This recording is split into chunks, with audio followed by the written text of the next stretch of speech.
दर्शकवृन्द, हामी उपनिर्वाचन केन्द्रित भएर कुराकानी गरिरहेका छौँ। विशेष गरी 3वटा जिल्लाका 3 क्षेत्रमा भइरहेका निर्वाचन केन्द्रित भएर हामी यहाँहरूबीच आइरहेका हौँ र हामी यो रफ्तार, यो जानकारी गराउने क्रम हामी आज दिनभरि नै यहाँहरूबीच रहन्छौँ र बेलुका समय भनौँ अझ र भोलि पनि हामी यो मतगणनाको अन्तिम परिणाम नआएसम्म ती जानकारीहरू यहाँहरूबीच हामी गराइरहनेछौँ, यहाँहरूबीच हामी रहिरहनेछौँ। र हामीसँग म मात्रै छुइनँ स्टुडियोमा, शीतल रिजाल, टिभी जर्नलिस्ट शीतल रिजाल पनि हुनुहुन्छ।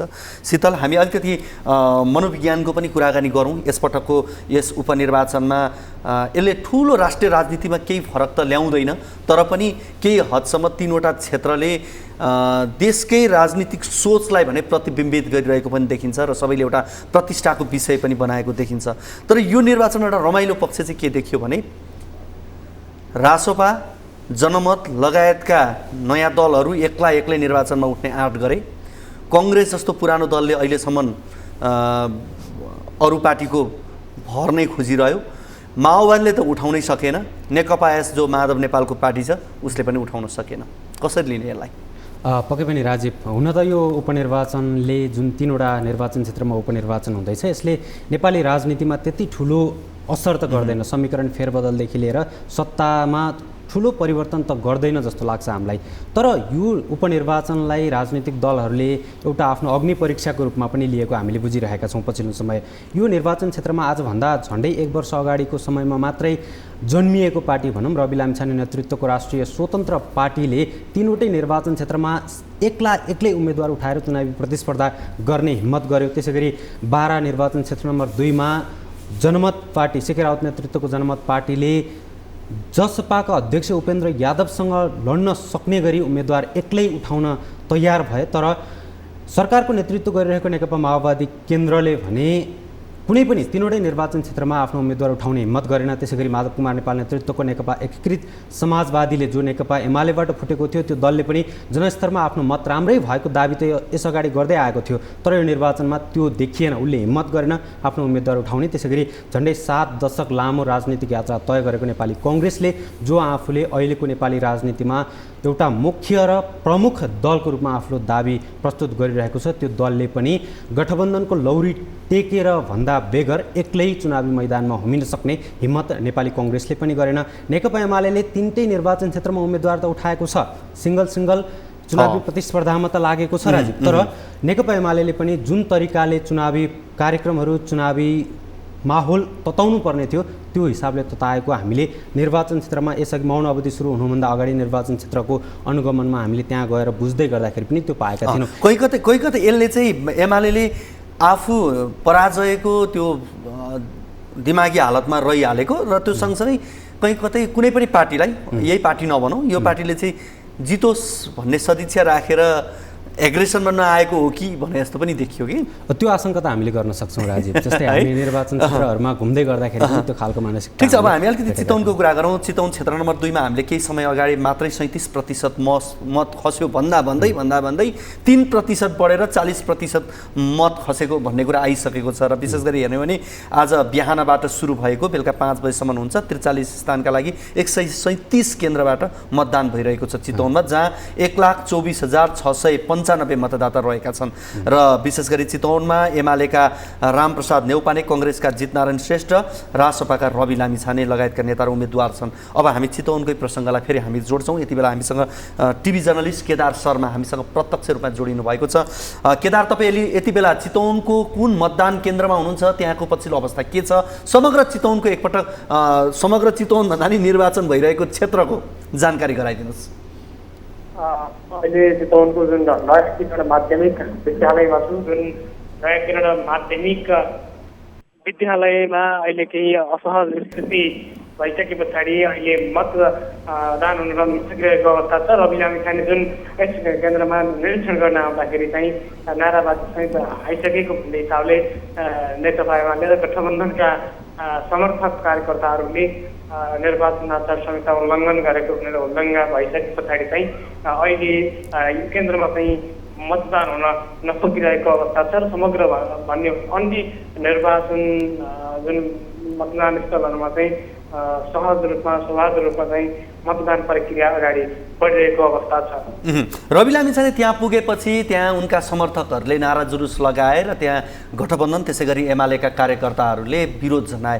केही रवि समर्थकहरू कार्यकर्ताहरूले सामाजिक सञ्जाल हुँदै रविमाथि हातपातको प्रयास भयो भनेर पनि लेखिएको पाइएको थियो।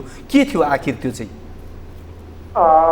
जस्तो समर्थकहरूले भने जस्तै हातपातको प्रयास त्यस्तो केही भएको होइन। यद्यपि जो दीपक बोहरा र रवि लामिछानेको जुन सँगसँगै दीपक बोहराको अलिकति मोबाइल त्यो भिडियोमै देख्न सकिन्छ। मोबाइल चाहिँ भिडियो गर्दाखेरि थाले जस्तै मोबाइल धकेरेको चाहिँ देखिन्छ। यद्यपि रवि लामिछाने हातपात भन्दाखेरि पनि आचार संहिता विपरीत किन आएको भनेर चाहिँ होलदङ्गा सिर्जना भएको भनेर चाहिँ बुझिन्छ।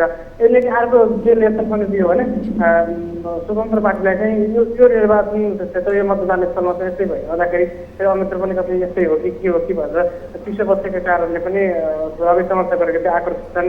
गेट बाहिर चाहिँ अहिले नाराबाजी गरिरहेका छन्। उनीहरूले चाहिँ मत हताल्न पाउनुपर्छ भनेर भनिरहेको स्थिति छ। हातपातको रवि लामिछानेलाई चाहिँ होइन। हामीले संसद देख्दाखेरि नाराबाजी समर्थकहरूले नाराबाजी गरिसकेपछि यो निर्वाचन आचार संहिता विपरीत भयो भनेर गठबन्धन र एमाले चाहिँ भइसके पछाडि चाहिँ रवि लामिछाने समर्थक र एमाले र गठबन्धन समर्थकबिच अलिकति धकेलाधकेलको स्थिति चाहिँ सिर्जना भएको हो। अब अहिलेको ठ्याक्कै अवस्था के छ? त्यहाँ सुरक्षा व्यवस्था कसरी मिलाइएको छ? सुरक्षा कर्मीहरू थप गरिएको हो होइन? के छ त्यहाँको? अहिले सुरक्षा व्यवस्था चाहिँ निकै कडाका रूपमा मिलाइएको छ। सुरक्षा संयन्त्र थप गरिएको छ। सशस्त्र प्रहरी नेपाली सेनाहरूलाई तैनात गराइएको छ निर्वाचन क्षेत्रबाट र अहिले मतदानको प्रक्रिया सुरु हुन सकिरहेको छैन। भित्र बैठक बसिरहेको भन्ने हामीले जानकारी पाएका छौँ। सर्वदलीय बैठक चाहिँ के निर्णय गर्छ त्यसपछि चाहिँ थाहा हुने भनेर हामीले जानकारी प्राप्त गरेका छौँ। अब आज निर्वाचन सबै शान्तिपूर्ण तवरले सकियो, सम्पन्न भयो भनेदेखि चितवनको अलिकति दुर्गम भनिएको इच्छा कामना लगायतका यी ठाउँहरूबाट ब्यालेटहरू ल्याउनलाई केही समस्या हुने या कति समय लाग्ने, ल्याउनका लागि के व्यवस्था मिलाउने, चाँडोभन्दा चाँडो आजैबाट मतदान गर्ने भन्ने लगायतका केही कुराहरू भएका छन्? मतगणनाका कुराहरूमा हेर्ने हो भने पनि राति 9 बजे भित्रैमा ब्यालेटहरू आइसकेको अवस्था थियो। भरतपुर जुन चितवन प्रदर्शनी केन्द्रमा आजको अवस्थालाई हेर्ने हो भने अघिल्लो अवस्थामा अघिल्लो चुनावमा निर्वाचनमा जस्तै 9 बजेसम्म ब्यालेटहरू आइसक्ने र सर्वदलीय बैठकबाट सम्भव भए आजै बेलुकीबाट नभए भोलि बिहानबाट चाहिँ मतगणना सुरु गर्ने भनेर निर्वाचन आयोगले तयारी गरेको जानकारी प्राप्त भएको छ। धन्यवाद केदार, यो जानकारीका लागि हामीसँगै रहनुहोला। तपाईँसँग हामी फेरि पनि जोडिनेछौँ, त्यहाँको पछिल्लो अपडेटहरू लिनेछौँ, त्यहाँका अपडेटहरू यहाँ आफै लिइराख्नुहोला। अहिलेलाई धन्यवाद। हामीसँग केदार शर्मा हुनुहुन्थ्यो चितवनबाट। शीतल, तपाईँ केही समय अगाडि चितवन पुगेर आउनुभयो। हामी चितवनमै केन्द्रित भएर कुराकानी गरौँ। त्यो चितवनमा पुगेर तपाईँ आम जनतासँग भिजेर रिपोर्टिङ गर्दै गर्दा ती जनताका भोइसहरू अझ भनौँ विशेष गरी नागरिकता प्रकरण र त्यो अदालतको पछिल्लो फैसला, त्यसपछि प्रतिपक्षी दलका नेताहरूले जुन अभिव्यक्ति दिइरहेका थिए रवि लामिछाने लक्षित नागरिकतालाई लिएर, त्यो सँगसँगै पासपोर्टका विवादका कुरा पनि उनका जिउका त्यौँ छन्।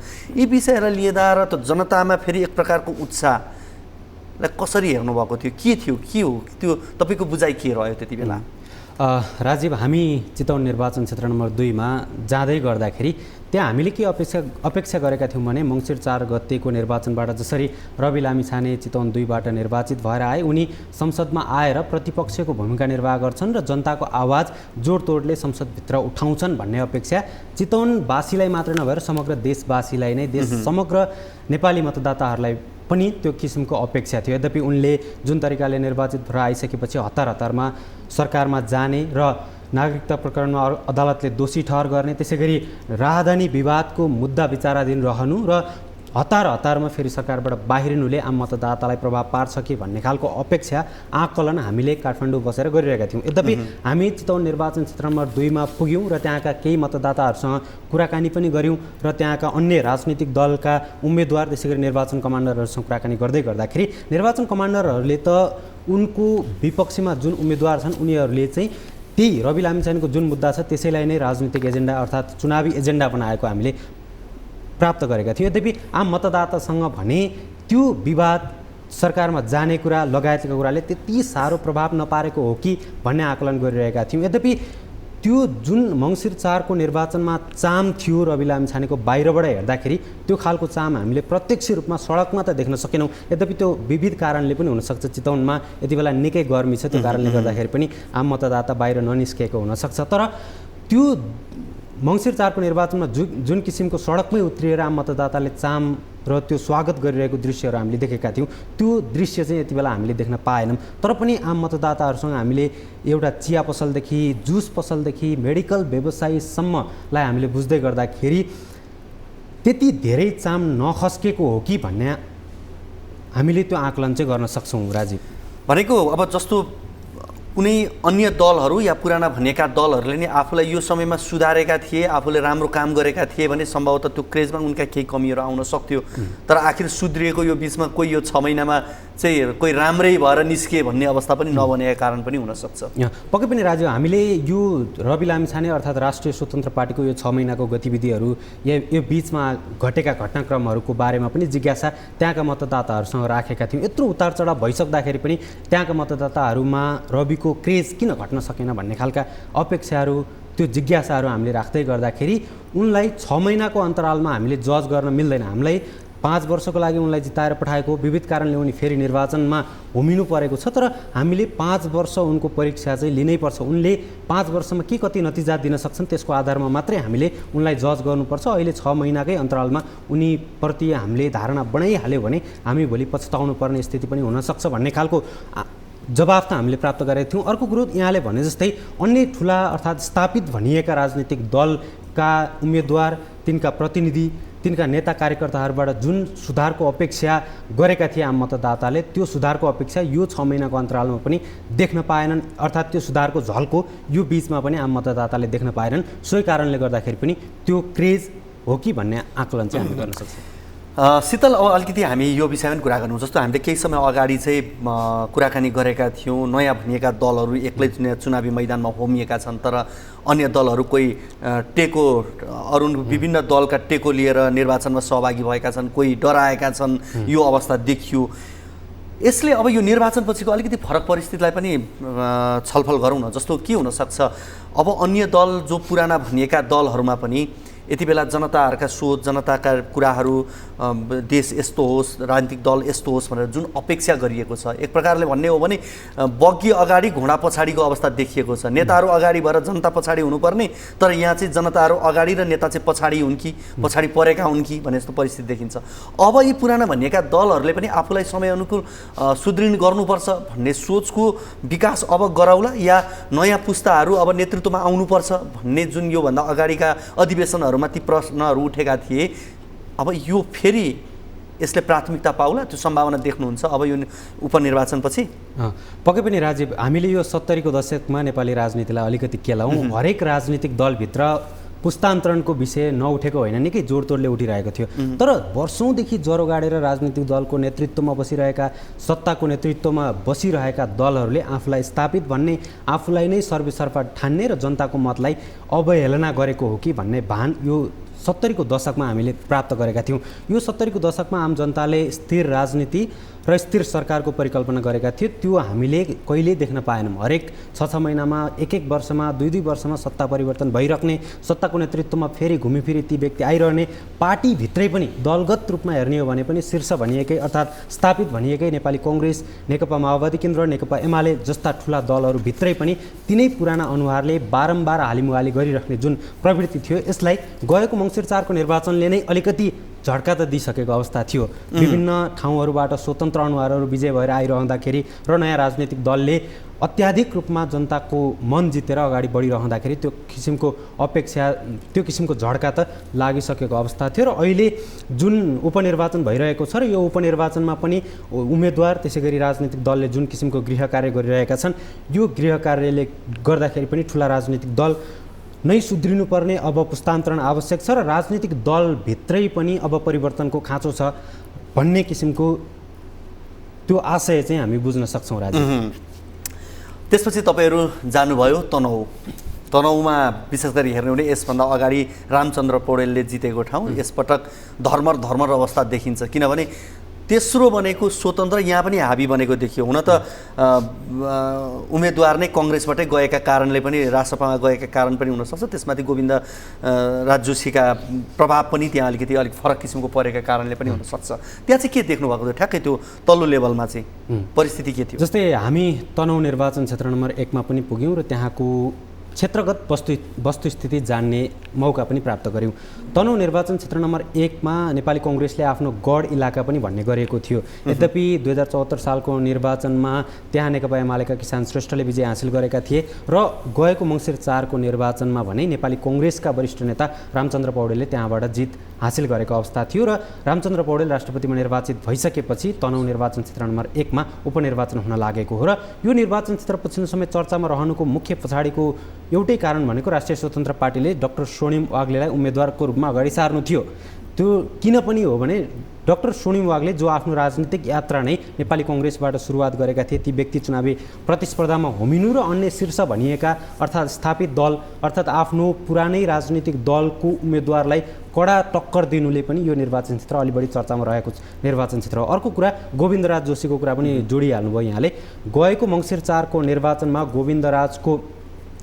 गोविन्द राज जोशीले झन्डै 6000 को हाराहारीमा मत प्राप्त गरेका थिए र त्यो मत पनि हारजितको लागि निकै निर्णायक मानिने मत हो र अहिले गोविन्द राज जोशीले राष्ट्रिय स्वतन्त्र पार्टीका उम्मेदवार डाक्टर स्वर्णिम वाग्लेलाई समर्थन गरेको अवस्था छ। यसले गर्दाखेरि पनि त्यहाँ नेपाली कङ्ग्रेस केही झस्किएको हामीले भान प्राप्त गरेका थियौँ। यद्यपि त्यहाँ नेकपा एकीकृत समाजवादी, नेकपा माओवादी केन्द्र, नेपाली कङ्ग्रेस लगायतका दलहरूको गठबन्धन छ र सत्ताको शक्ति पनि त्यही केन्द्रित भएका कारणले गर्दाखेरि पनि यसै तनहुँ निर्वाचन क्षेत्र नम्बर 1 मा 1 को चर्चालाई यसै आकलन गरिहाल्न सक्ने अवस्था त छैन, तर पनि त्यहाँको चुनावी रौनकता निकै गर्माएको चाहिँ हामीले प्राप्त गरेका थियौँ। दर्शकवृन्द, हामी यहाँलाई जानकारी गराउँ, केही समय अगाडि मात्रै यो चितवनको नयाँ किरण कमल कुसुम माध्यमिक विद्यालय मतदान केन्द्रमा दुई पक्षबीच विवाद हुँदा मतदान प्रभावित भएको थियो र मतदान केन्द्रमा रासपाका उम्मेदवार रवि लामिछाने सहित उनका कार्यकर्ता पुगेपछि गठबन्धन र एमालेका नेता कार्यकर्ताले विरोध गरेका थिए र दुई पक्षबीच भनाभन सहित झडप पनि भएको थियो। यो विषय हामीले यहाँलाई जानकारी गराउँदै आएका थियौँ र जहाँ मतदान प्रभावित भएको थियो, तर यति बेला त्यहाँ मतदान सुरु भएको छ, पुनः सुरु भएको छ। सर्वदलीय बैठक बसिसकिसकेपछि यति बेला मतदान सुरु भएको भनेर हामीले जानकारी पाएका छौँ र यो जानकारी यहाँहरूलाई हामीले जस्ताको तस्तै यति बेला राख्यौँ। हामी बाराको सन्दर्भमा पनि जोडिने प्रयास गरिरहेका छौँ। विशेष गरी हामी बाराका जनमत पार्टीका महासचिव चन्दन सिंहसँग पनि हामी केही समयपछि जोडिनेछौँ र सिके राउतले बिहानैदेखि विभिन्न बाराका विभिन्न स्थानमा बुथ क्याप्चर हुन सक्ने या अशान्ति हुन सक्ने, निर्वाचनमा घोटाला हुन सक्ने भन्ने विषय उहाँले बिहानदेखि नै उठाउनु भएको थियो। यति बेला हामीसँग चन्दन सिंह जनमत पार्टीका महासचिव हुनुहुन्छ, उहाँसँग हामी कुराकानी गर्छौँ। चन्दनजी, यहाँलाई कार्यक्रममा स्वागत छ। धन्यवाद।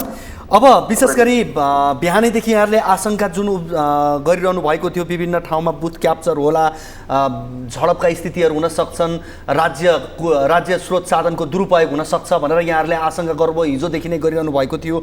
यो राजनीतिक स्टन्ट मात्रै थियो कि यहाँहरूले यो हुने छाटकाट देखेरै भन्नुभएको हो? हजुर, पुरै छाटकाटै हो नि। राजनीतिक स्टन्ट कसरी हुन्छ? यो त सिचुएसन यस्तो छ कि यो सत्ताधारी गठबन्धनले के गर्न खोजेको एउटा व्यक्तिको लागि यत्रो हङ्गामा मचाएर चाहिँ पुरै प्रदेश के अरे पुरै देशको समस्यालाई नबुझिकन एउटा क्षेत्रमा सीमित भएर राज्यले के गर्न खोजेको तपाईँहरू भिडियो हेर्नु भएको होला। कसरी मान्छे चाहिँ अहिले भर्खरै तपाईँको विपक्षबाट समाएछ उहाँको कार्यकर्तालाई, अहिले समातेर पुलिसले लगाएको छ। डबल बोर के डुप्लिकेट ब्यालेटको कारणले डुप्लिकेट ब्यालेट चलाइरहेछ। अहिले भर्खरै तपाईँको करैयामाईमा स्वर्णमा अहिले भर्खरै 25वटा ब्यालेट लिएर मान्छे छिराइरहेछ। यस्तो यस्तो सिचुएसन निर्माण गर्नको लागि खातिर गर्न खोजेको के हो यो सरकारले? यो एकजनाको लागि यतिसम्म गर्न खोज्ने हो भनेपछि राज्यको सत्ताको त दुरुपयोग गरेकै हो, चरम दुरुपयोग गरिरहेछ।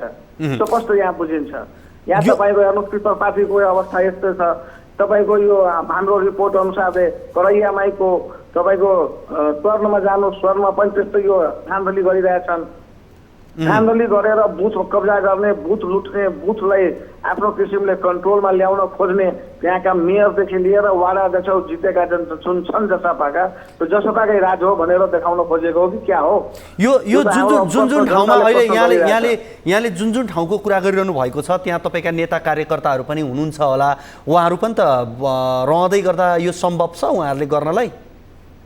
होइन, हाम्रो नेता कार्यकर्तालाई त अहिले पनि अब बुथमा जुन के भन्छ अरे पोलिङ एजेन्ट थियो त्यसलाई पनि निकालिदिन्छ। यहाँको प्रशासनले त्यसलाई हेरेछन्। अहिले भर्खरै तपाईँको भर्खी फुलबरियामा एउटा हाम्रो पोलिङ एजेन्टलाई जबरजस्ती त्यहाँबाट निकाल्न लगाइदियो, तेज नारायणजीलाई जबरजस्ती निकाल्न लगाइदियो बुथबाट। कहाँसम्मको यो जायज हो? त्यो त म भन्छु यो सिडिओ साहबले तुरन्त किन एक्सन गर्दैन यो कुराहरूमा? यत्रो रिपोर्ट गरिरहेको छ सिडिओलाई, यत्रो रिपोर्ट सरकारले के गरेर बसिरहेको छ? तपाईँ आफैले के भन्दै हुनुहुन्छ भने विभिन्न ठाउँमा त्यस्ता अराजक गतिविधि गर्नेहरू पक्राउ परिरहेका छन्। हाम्रो पार्टी एउटा युवा पार्टी, एउटा वैज्ञानिकको पार्टी हेर्नै नहुने यिनीहरूलाई म त आश्चर्य लागिरहेको छ उहाँहरूलाई।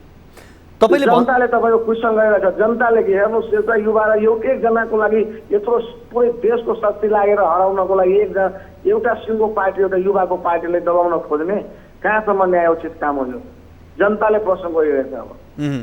अब तपाईँले अघि पनि भन्नुभयो विशेष गरी विभिन्न ठाउँमा प्रहरीले पक्राउ गरिरहेको छ, सेना परिचालन गरिएको छ, कतिपय ठाउँमा सेना पठाइएको छ।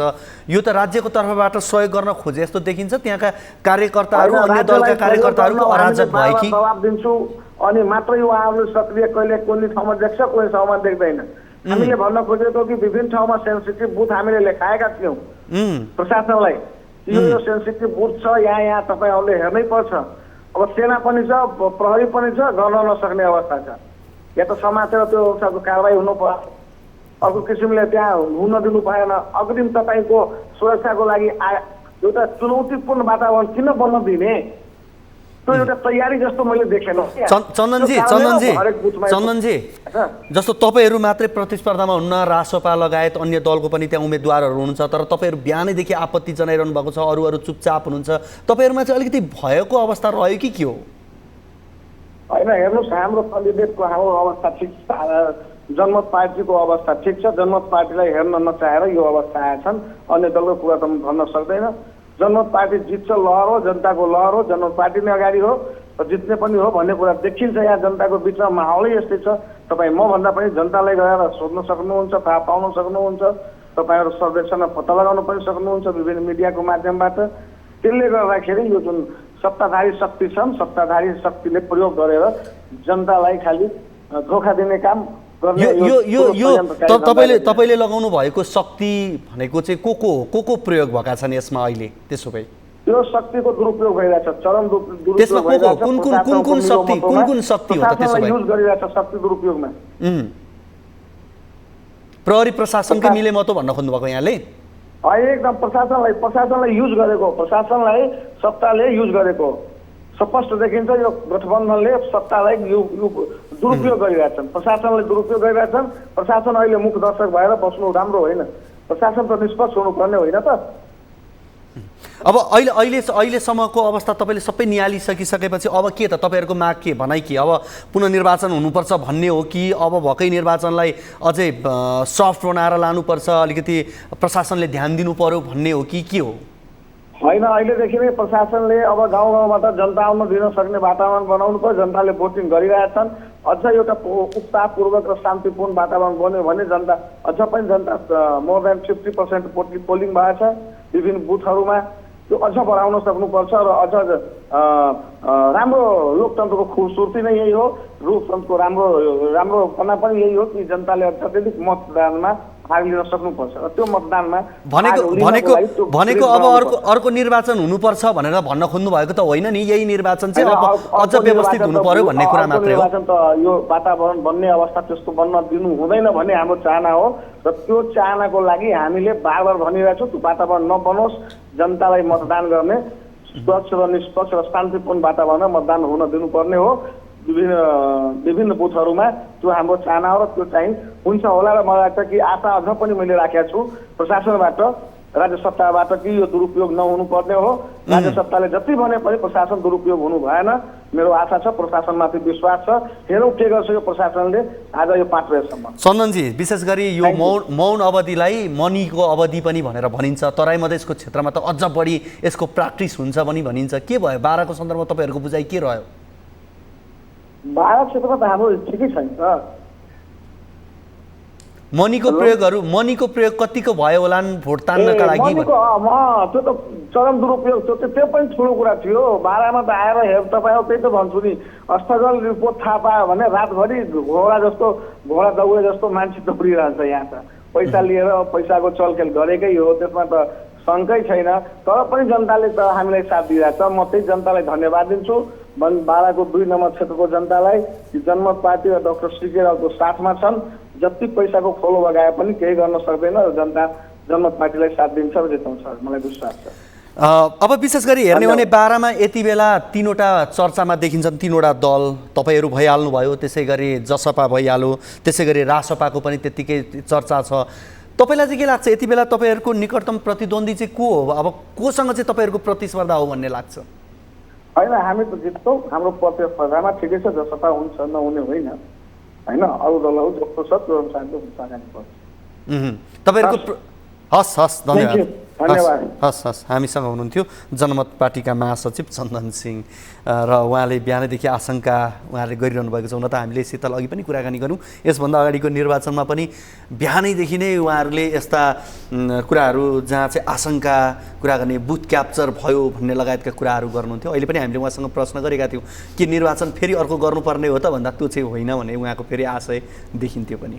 पक्कै पनि राज्य 12 निर्वाचन क्षेत्र नम्बर 2 मा आज बिहानैदेखि जब मतदान सुरु भयो तबदेखि नै विभिन्न किसिमका धाँधलीका घटनाहरू सार्वजनिक भइरहेको स्थिति छ र अझ बढी गठबन्धनका उम्मेदवारले धाँधली गरेको भनेर जनमत पार्टीका अध्यक्ष सीके राउत र जनमत पार्टीका उम्मेदवारहरूले आपत्ति जनाइरहेको अवस्था छ भने हामीले प्राप्त गरेको जानकारी अनुसार नेकपा एमालेका उम्मेदवार पुरुषोत्तम पौडेलले पनि सरकार, शक्ति र सम्पूर्ण प्रहरी सङ्गठन र सुरक्षा निकाय नै लागेर यहाँ गठबन्धनका उम्मेदवारलाई जिताउन अग्रसर भइरहेको भनेर आरोप लगाइरहेको स्थिति थियो। राजीव, यो बाराकै सन्दर्भमा अब हामी विशेष गरी यहाँहरूलाई हामी जानकारी गराइरहेको छौँ, निर्वाचनको पछिल्लो अपडेटहरू पनि गराइरहेका छौँ। हुन त यति बेला निर्वाचन क्रममै छ। चितवनको सन्दर्भमा कुराकानी गर्ने भने अहिलेसम्म 40% मत खसेको भनेर भनिएको छ।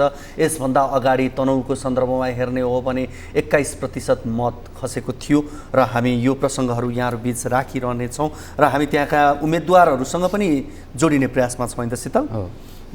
र हामी विशेष गरी चितवन नेपाली कङ्ग्रेसका उम्मेदवार जित नारायण श्रेष्ठ यति बेला हाम्रो फोन सम्पर्कमा आउने प्रयासमा हुनुहुन्छ। उहाँसँग पनि हामी केही समय पछाडि जोडिनेछौँ। र तपाईँ विशेष गरी शीतल, यहाँहरूलाई फेरि म यहाँहरूको अनुभवतिरै म लागेँ। जस्तो यो विभिन्न क्षेत्रमा जाँदाखेरि रासपाका चर्चाहरू हुन् या अन्य दलका चर्चाहरूका कुराहरू गर्दै गर्दा हामीले एमालेको पनि कुरा गरौँ यहाँ, किनभने एमालेलाई हामीले भुल्नु हुँदैन।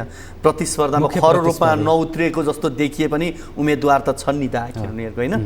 त के छ त्यो चाहिँ उनीहरूको चाहिँ चर्चा कस्तो पाउनुभयो यो 2वटै क्षेत्रमा? के देखियो? विशेष गरी अलिकति बढी म चितवन निर्वाचन क्षेत्र नम्बर 2 मै जाउँ। चितवन निर्वाचन क्षेत्र नम्बर 2 मा हामीले त्यहाँको यथार्थ वस्तुस्थिति बुझ्दै गर्दाखेरि नेकपा एमाले हुन त आफ्नो उम्मेदवारलाई जिताउनका लागि केन्द्रबाटै गोकुल बास्कोटाको नेतृत्वमा निर्वाचन परिचालन कमिटी गठन गरेर चितवन निर्वाचन क्षेत्र नम्बर 2 मा प्रवेश गराएको अवस्था थियो। त्यसै गरी नेपाली कङ्ग्रेसले पनि महामन्त्री विश्वप्रकाश शर्माको नेतृत्वमा त्यहाँ निर्वाचन परिचालन कमिटी गठन गरेरै त्यहाँको निर्वाचन प्रचार प्रसारको काम अगाडि बढाएको अवस्था थियो। यद्यपि नेकपा एमालेको कुरा गर्ने हो भने हुन त नेकपा एमाले यो उपनिर्वाचनमा 3वटै निर्वाचन क्षेत्रमा एक्लै चुनावी प्रतिस्पर्धामा होमिएको राजनीतिक दल हो। यद्यपि चितवन निर्वाचन क्षेत्र नम्बर 2 को हकमा भने नेकपा एमाले सायदै आफ्नो जितको सम्भावना नदेखेर हो कि त्यति प्रभावकारी रूपमा चुनावी प्रक्रियाहरू गतिविधिहरू अगाडि बढाएको हामीले त्यो मौका त प्राप्त गरेनौँ, अर्थात् त्यो दृश्य हामीले त्यहाँ देखेका थिएनौँ। यद्यपि नेकपा एमालेका उम्मेदवार, त्यसै गरी नेकपा एमालेका चुनावी कमान्डर गोकुल बास्कोटा लगायतका अन्य कमान्डरहरूसँग र नेताहरूसँग हामीले कुराकानी गर्दै गर्दाखेरि आफ्नो जित सुनिश्चित भएको र त्यो गएको मङ्सिर 4 गतेको जस्तो माहौल यति बेला चितवन निर्वाचन क्षेत्र नम्बर 2 मा नभएको भन्ने खालका तर्कहरू गरिरहेका थिए। यद्यपि अहिले भने हामी उम्मेदवारसँगै कुराकानी हुन्छ। गर्छौँ। हामी चितवनतर्फ लाग्छौँ। चितवनबाट हामीसँग यति बेला जित नारायण श्रेष्ठ हुनुहुन्छ, नेपाली कङ्ग्रेसका उम्मेदवार। उहाँसँग हामी कुराकानी गरौँ। जित नारायणजी, यहाँलाई कार्यक्रममा स्वागत छ। यति बेला मत भट्टाभट ब्यालेटमा खस्ने क्रम छ। यो बेला तपाईँको मनोविज्ञान के छ? यति मात्र यहाँ कुराकानी गरौँ। तपाईँको मनोविज्ञान के छ? यति बेला कसरी चलिरहेको छ मनमा कुराहरू? चुनाव अब केही अब शान्तिपूर्वक ढङ्गबाट नै भइराखेको अवस्थामा यहाँ केही अब यो हुलहज्जत गर्ने, नाराबाजी गर्ने कामहरू बाहिरबाट अब त्यो भइरहेको भन्ने कुराले रिपोर्टिङहरू आइरहेछ। अब यो विचारमा सुनियोजित हो कि त्यहाँ पुगिसकेपछि कसैले गरिदिए, खुसी भएर नेता देखेर खुसी भएर? यहाँ के भने यहाँ उम्मेदवारहरूलाई 2वटा भन्दा गाडीको व्यवस्था छैन, तर यहाँ एउटा केही उम्मेदवारहरू 8-10वटा गाडी लिएर हिँडेको भनेर अहिले देखिएको छ। हजुर। अब यो कुरा हामी अब यहाँ प्रशासनसँग कुरा गर्दैछौँ अनि तिनै टोली गएर हुलहज्जत गरेको ठाउँमा भन्ने कुरा आइरहेको छ। अब यो साना दलहरू भनिएका नयाँ दलहरू भनौँ, अझ नयाँ दलहरूले चाहिँ राज्यको दुरुपयोग हुने, स्रोत साधनको दुरुपयोग गर्ने उम्मेदवारहरू तपाईँहरूबाट चाहिँ हुन्छ भनेर आशंका गरिरहेको बेलामा तपाईँहरू चाहिँ ठ्याक्कै उल्टो पो हुनुभयो त। उनीहरूले चाहिँ दुरुपयोग गरे, गाडी धेरै प्रयोग गरे। म स्वयं मलाई भन्न आउँछ, मसँग जम्मा हामीलाई 2वटा गाडीको सुविधा दिएको छ, 2वटा गाडी छौँ हामी। त्यो बाहेक हामी कुनै 3टा गाडी पनि हामीसँग छैन। हामी एकदम नियमअनुसार चलिरहेको हेर्दा हुन्छ। अहिलेसम्मको अब यो निर्वाचनको अवस्थालाई हेर्दाखेरि चाहिँ शान्तिपूर्णै मान्नुहुन्छ नि अहिलेसम्मको अवस्था त, होइन? शान्तिपूर्ण हो, तर अशान्त बनाउन खोजिरहेको अनुभूति भइरहेको छ। अहिले मत सङ्ख्याको हिसाबले हेर्ने भने, मतदाताको उपस्थितिको हिसाबले, त्यो चहलपहलको हिसाबले यसभन्दा अगाडिको भन्दा धेरै मत खस्ने सम्भावना देख्नुहुन्छ कि होइन, कम हुन्छ भन्ने लाग्छ यहाँलाई? कम हुन्छ, कम पहिलाभन्दा कम हुने जस्तो देखिरहेको छ। र चितवन यति बेला चर्चाको विषय पनि रह्यो। मैले फेरि यहाँ अलिकति अगाडिको एउटा प्रसङ्ग जोड्न चाहेँ। केही समय अगाडि शेखर कोइरालाले स्वर्णिम वाग्लेलाई उम्मेदवारी किन नदिएको त भन्ने सन्दर्भ। हामीसँग जित नारायण श्रेष्ठ हुनुहुन्थ्यो, नेपाली कङ्ग्रेसका उम्मेदवार चितवनका। उहाँसँग कुराकानी गर्दा गर्दै उहाँसँग सम्पर्क विच्छेद भएको छ। हामी चितवनकै प्रसङ्गमा थियौँ। शीतल राजीव, चितवन निर्वाचन क्षेत्र नम्बर 2 मा हामीले भर्खरै नेपाली कङ्ग्रेसका उम्मेदवार जित नारायण श्रेष्ठसँग कुराकानी गर्दै गर्दाखेरि पनि उहाँले बताउनु भयो कि मङ्सिर 4 मा जति नै मत खस्दैन यसपालि, कम खस्छ भनेर बताइरहेको स्थिति थियो। यद्यपि मङ्सिर 4 भनेको देशैभरि निर्वाचनको माहौल थियो। आफ्नो मताधिकार प्रयोग गर्नका लागि देश विदेशमा रहेका आम मतदाताहरू मतदान स्थलसम्म घर फर्किएर यो एउटा पारिवारिक भेटघाटको स्थिति पनि बनाउने र आफ्नो मताधिकार पनि प्रयोग गरेर नेतृत्व चयन गरेर फर्किने प्रवृत्ति त्यो देखिएको थियो। यद्यपि अहिले पनि त्योभन्दा कम त छैन माहौल, हामीले त्योभन्दा कम आँकेका छैनौँ अहिलेको उपनिर्वाचनको माहौललाई पनि। र हामीले यसअघि बुझ्दै गर्दाखेरि र हामीले त्यहाँ चितवनमा जुन क्षेत्रगत भनौँ वस्तुस्थिति बुझ्दै गर्दाखेरि त्यहाँका मतदाताहरू, त्यहाँका अग्रजहरू, लिडरहरूले भनेको कुरालाई आधार मान्ने हो भने यसपटक उपनिर्वाचनमा गएको मङ्सिर 4 प्रशासन नै लागेर धाँधलीपूर्ण ढङ्गले मतदान गरेको भन्दै त्यसलाई रोक्न, त्यस प्रकारका गतिविधिलाई रोक्न उनले अपिल र माग गरिरहेको स्थिति पनि छ। र उनले उम्मेदवारहरूलाई ठाउँ ठाउँमा मतदाताहरूलाई रोक्ने प्रयास गरिरहेको, प्रलोभनमा पार्ने प्रयास गरिरहेको, मतदाता भड्काउने प्रयास गरिरहेको गठबन्धनमा सम्पूर्ण शक्ति लगाएको र प्रहरीको सही असहीसम्मका व्यक्तिहरू लागेर गठबन्धनका उम्मेदवारको पक्षमा मत हाल्नका लागि जोडबल गरिरहेको भन्ने खालका आरोपहरू लगाइरहेको हामीले जानकारी प्राप्त हामीले केही समय अगाडिसम्म सिके राउतले मात्रै भने भनेर भन्दै थियौँ, तर होइन कि अहिले चाहिँ नेकपा एमाले त्यसै गरी राष्ट्रिय स्वतन्त्र पार्टीका उम्मेदवारले पनि त्यस्ता खालका सङ्केतहरू गरिरहेको स्थिति छ। यो सँगसँगै फेरि पनि हामी यहाँहरूलाई जानकारी गराउँछौँ। हुन त हामीले अघिदेखि नै यो जानकारी गराइरहेका छौँ। चितवन क्षेत्र नम्बर 2 का 2वटा केन्द्रमा मतदान रोकिएको छ। भरतपुर महानगरपालिका वडा नम्बर 11 को यो भोजाड स्थित नयाँ किरण कमल कुसुम मावि केन्द्रमा र भरतपुरकै वडा नम्बर 7 स्थित कृष्णपुर मावि केन्द्रमा मतदान रोकिएको हो। र यो भोजाडमा करिब 2 घण्टादेखि मतदान रोकिएको छ। कृष्णपुरमा मतदान रोकिएको भने आधा घण्टा जति भएको छ। करिब करिब यो समाचार प्राप्त हुनुभन्दा अगाडि हेर्ने भने 45 मिनट 1 घण्टा अहिले भइसकेको छ। भरतपुर महानगरपालिका वडा नम्बर 11 मा पर्ने नयाँ किरण मावि केन्द्रमा मतदान भइरहेको बेला तनावको स्थिति उत्पन्न भएपछि मतदान रोकिएको थियो। राष्ट्रिय स्वतन्त्र पार्टीका सभापति एवं चितवन क्षेत्र नम्बर 2 का उम्मेदवार जित नारायण श्रेष्ठले 2 घण्टादेखि 1 घण्टासम्म मतदान त्यहाँ पुगेपछि रवि लामिछाने त्यहाँ पुगेपछि समर्थकले नाराबाजी गरेका थिए भने त्यसैको विरोध अन्य दलहरूले गरेका थिए र यहाँ अहिले रोकिएको भनेर जानकारी हामीले पाएको छौँ। त्यस्तै गरी कृष्णपुर माविमा पनि रवि लामिछानेको भिड जम्मा गरेर मतदान केन्द्रमा आएको भन्दै अन्य दलहरूले विरोध गरेर मतदान रोकिएको भनेर हामीले यो जानकारी पाएको छौँ।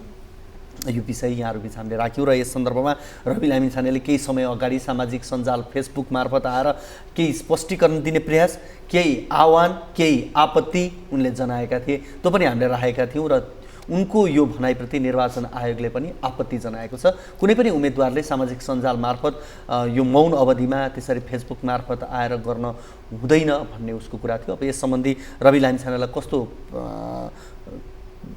स्पष्टीकरण सोध्छ निर्वाचन आयोगले त्यो भने हेर्न बाँकी नै छ। यो 3वटा जिल्लाका 3वटा क्षेत्रहरूमध्ये हेर्ने हो भने तनहुँ वास्तवमै शान्तिपूर्ण तवरले त्यहाँ निर्वाचनको प्रक्रिया अगाडि बढिरहेको छ। तर चितवनमा 2 ठाउँमा तनाव देखिएको छ।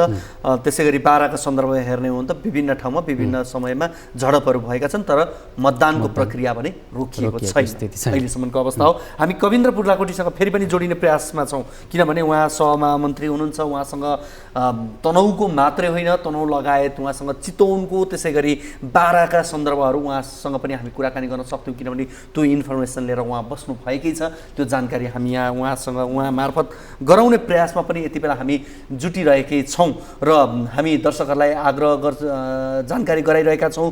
पछिल्लो यो उपनिर्वाचनको सन्दर्भ र यो सँगसँगै निर्वाचनमा भइरहेका विभिन्न घटनाक्रमहरूका बारेमा जानकारी गराइरहेका छौँ र चितवनमा जसरी 2वटा मतदान केन्द्रमा मतदानको प्रक्रिया रोकिएसँगै यति बेला राष्ट्रिय स्वतन्त्र पार्टीका नेता कार्यकर्ताहरूले भने निर्वाचन सुचारू हुनुपर्ने निर्वाचनको प्रक्रिया अगाडि बढाइनुपर्ने भन्दै मतदाताहरूले नै नाराबाजी गरिरहेका छन् भनेर हामीले यहाँ जानकारी पाएका छौँ र हामी यी प्रसङ्गहरू यहाँहरूबिच फेरि पनि लिएर आउने नै छौँ। यति बेला भने पालो भएको छ ब्रेकको। दर्शकवृन्द यहाँहरूलाई फेरि पनि स्वागत छ। हामी उपनिर्वाचन विशेषमा छौँ र यहाँहरूलाई हामी उपनिर्वाचन भइरहेका जिल्ला र त्यहाँका क्षेत्रहरूका विषयमा जानकारी गराइरहेका छौँ। हामीले केही समय अगाडि मात्रै चितवनको यो भरतपुर 11 मा रहेको नयाँ किरण कमल कुसुम माध्यमिक विद्यालय मतदान केन्द्रमा मतदान अवरुद्ध भएको र त्यो फेरि यति बेला मतदान सुरु भएको भनेर यहाँलाई जानकारी गराएका थियौँ। तर यति बेला फेरि त्यो मतदान केन्द्रमा मतदान दिने क्रम प्रभावित भएको छ, रोकिएको छ भन्ने हामीले जानकारी पाएका छौँ र त्यहाँ रवि लामिछाने रासपाका सभापति रवि लामिछाने पुगेपछि अन्य दलका कार्यकर्ताहरूले अवरोध गरेका थिए, हो हल्ला गरेका थिए भने उनका समर्थकहरूले नारा जुलुस लगाएका थिए र त्यसपछि यहाँ विवाद भएको हो र यति बेला त्यो बुथमा पुगेर होलदुङ्गा गरेको, नारा जुलुस लगाएको भनेर आरोप लगाइरहेको एमाले रवि लामिछानेले माफी मागेपछि मात्रै पुनः मतदानको प्रक्रिया अगाडि बढाउने भनेर भनिरहेको छ। यति बेला हामीसँग एमालेका नेता देवी गेवाली हामीसँग हाम्रो फोन सम्पर्कमा हुनुहुन्छ। उहाँसँग कुराकानी गर्छौँ। देवीजी यहाँलाई कार्यक्रममा स्वागत छ। हजुर, अब यो चितवनमा त यति बेला हजुर मलाई सुनिराख्नु भएको छ यहाँले? हजुर देवीजी। हेलो टेकनारायणजी। हजुर यहाँले मलाई सुन्नु भएको छ?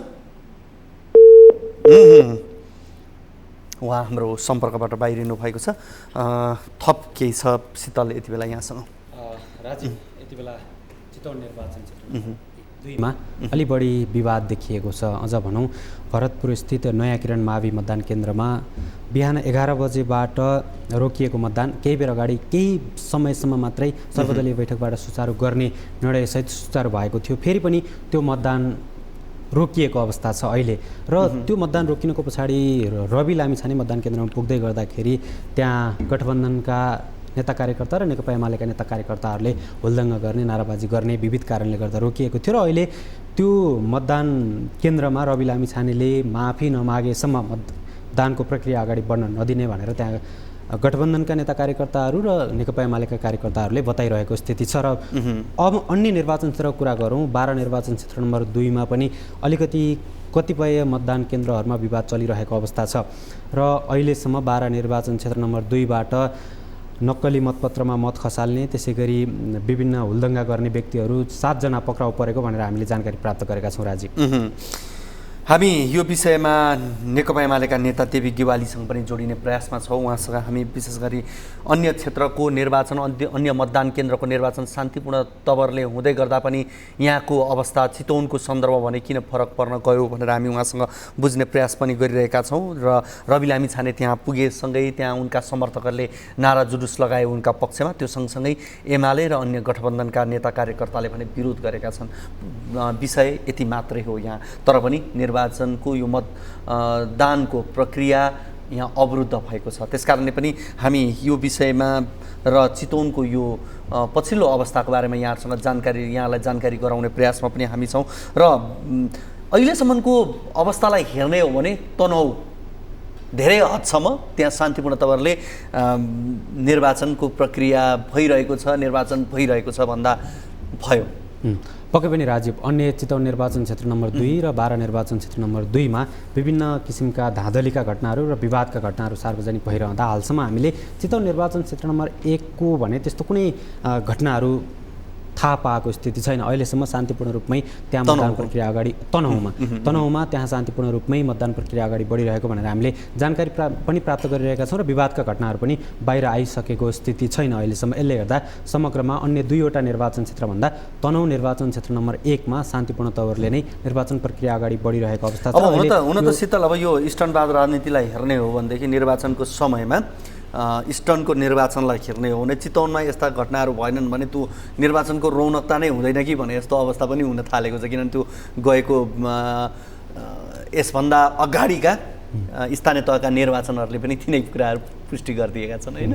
पक्कै पनि राजीव, हामीले 74 सालको स्थानीय तहको निर्वाचनदेखि गएको मङ्सिर 4 गते भएको आम निर्वाचनसम्मको स्थिति र अहिले हुन भइराखेको उपनिर्वाचनकै परिदृश्यलाई हेर्ने हो भने पनि चितवन निर्वाचन क्षेत्र नम्बर 2 मा विभिन्न किसिमका विवादहरूले त्यो निर्वाचन क्षेत्र अलि बढी चर्चामा रहिरहने निर्वाचन क्षेत्र हो। कहिले मतपत्र च्यात्ने, कहिले मतगणना स्थलमा बत्ती निभाउने जस्ता घटनाहरू हामीले चितवन निर्वाचन क्षेत्र नम्बर त्यो चितवनको निर्वाचन क्षेत्रहरूमा हामीले प्राप्त गरिरहेको स्थिति छ। त्यसलाई एउटा रौनकतासँगै लगेर जोड्नुपर्ने स्थिति बन्दै गएको पनि छ। चितवनको यो प्रसङ्ग हामीले यहाँहरू बिच राख्यौँ र हामी अन्य विशेष गरी मतदान केन्द्र या क्षेत्रहरूका बारेमा पनि कुराकानी गर्छौँ। हुन त देशमा अहिले यति बेला 3वटा क्षेत्रमा मात्रै निर्वाचन भएका हुन्, 3वटा जिल्लाका 3वटा क्षेत्रमा निर्वाचन भएका हुन्। तर पनि यो निर्वाचन यति चाखलाग्दो र यति नजिकबाट सबैले निहालिरहेका छन् कि यो चाहिँ एउटा राष्ट्रिय राजनीतिको सबैभन्दा ठुलो निर्वाचन जस्तो पनि बनिरहेको छ।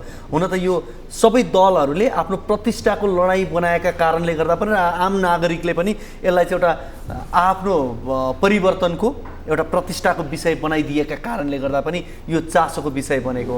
आम निर्वाचनमा जति उम्मेदवारहरू हुन्थे, जति सङ्ख्या हुन्थ्यो र ती ध्यानहरू सबैतिर बाँडिएका हुन्थे, तर यसपटक भने देशको ध्यान र विश्वमा जहाँ जहाँ नेपालीहरू छन् त्यहाँका नेपालीहरूको ध्यान पनि, विश्वकै नेपालीहरूको ध्यान पनि यति बेला यी 3वटा जिल्लाका 3वटा क्षेत्रहरूमा देखिन्छन्। त्यसकारणले यसले राष्ट्रिय राजनीतिलाई ठुलो प्रभाव या ठुलो असर पार्छ भन्ने त छैन, तर पनि प्रतिष्ठाका कारणले गर्दा पनि यसले केही हदसम्म प्रभाव पार्ने देखिन्छ। र हुन त यसले नेपालको राजनीतिलाई कुन गति, कुन लय, कुन तयमा अगाडि बढाउने भन्ने अर्थपूर्ण तरिकाले चाहिँ अगाडि बढाउँछ कि भन्ने पनि लाग्छ। हुन त अब त्यो चाहिँ दलहरूमा त्यो नैतिकता भन्ने चिज या परिवर्तनलाई बोध गर्ने चिज भयो भने यो कुरा भन्न सकिन्छ। तर होइन, निर्वाचन आयो, गयो, सकियो भन्ने अवस्था मात्रै लियो र यो एउटा नेपालीमा उखान छ, खोला तर्यो लौरो बिर्सियो भने जस्तो अवस्था मात्रै रह्यो भने खास त्यो निर्वाचनले फरक नपर्ला। तर पनि दीर्घकालीन रूपमा यो निर्वाचनले प्रभाव पनि पार्छ नै। शीतल, अब हामीले विशेष गरी यो बारा पर्साका कुराहरू गऱ्यौँ, निर्वाचनका कुरा गऱ्यौँ र मैले अघि यो अन्तिममा मैले जोडेको एउटा विषयमा म तपाईँसँग जोडिन्छु। हुन त मैले अघि यो विषय सुरुमै पनि उठाएको थिएँ। यो निर्वाचनलाई 3वटा जिल्लाको 3वटा क्षेत्रको निर्वाचन मात्रै भनेर भनियो भने त अपूर्ण हुन्छ। किनभने यतिखेर सबैको ध्यान यो 3वटा क्षेत्रमै छ र यो 3वटा क्षेत्रले अन्य जिल्लालाई पनि त्यसले प्रभावित बनाइरहेकै हुन्छ। यति बेला हामीसँग एमाले नेता काशीनाथ अधिकारी हामीसँग चितवन जिल्लाबाट जोडिनु भएको छ। उहाँसँग कुराकानी गर्छौँ। काशीनाथजी, यहाँलाई कार्यक्रममा स्वागत छ। हजुर हजुर नमस्कार हजुर। हजुर, अब यो देशका अन्य स्थानहरू भनौँ, विशेष गरी 3वटा जिल्लामा अन्यत्र शान्तिपूर्ण तरिकाले निर्वाचन भइरहँदा चितवनमा भने अलिकति यो झडप जस्तो, तनाव जस्तो यो अवस्था सिर्जना भयो। किन यस्तो भइरहेको छ चितवनमा? हजुर, यहाँ अब निर्वाचन एक ठाउँमा अलिकति झडपको स्थिति भयो, बाँकी निर्वाचन शान्तिपूर्ण ढङ्गले नै भइरहेको सूचना प्राप्त भएको छ हामीलाई। हो, मैले त्यही एक ठाउँकै कुरा गरेको। अब यसले त निर्वाचन अब अहिलेसम्म पनि मिल्न सकेको छैन, यहाँहरू बिच कुरा मिल्न सकेको छैन, निर्वाचनको प्रक्रिया अगाडि नबढाए त अब करिब करिब 5 बजे पछाडि फेरि समय नथप्ने भनेर निर्वाचन आयोगले भनिरहेको छ। कतै प्रभावित हुने हो कि भन्ने डर पो पैदा गरायो। होइन, त्यो छलफल चलिराखेको छ। मैले पाएको जानकारी अनुसार छलफल चलिराखेको छ।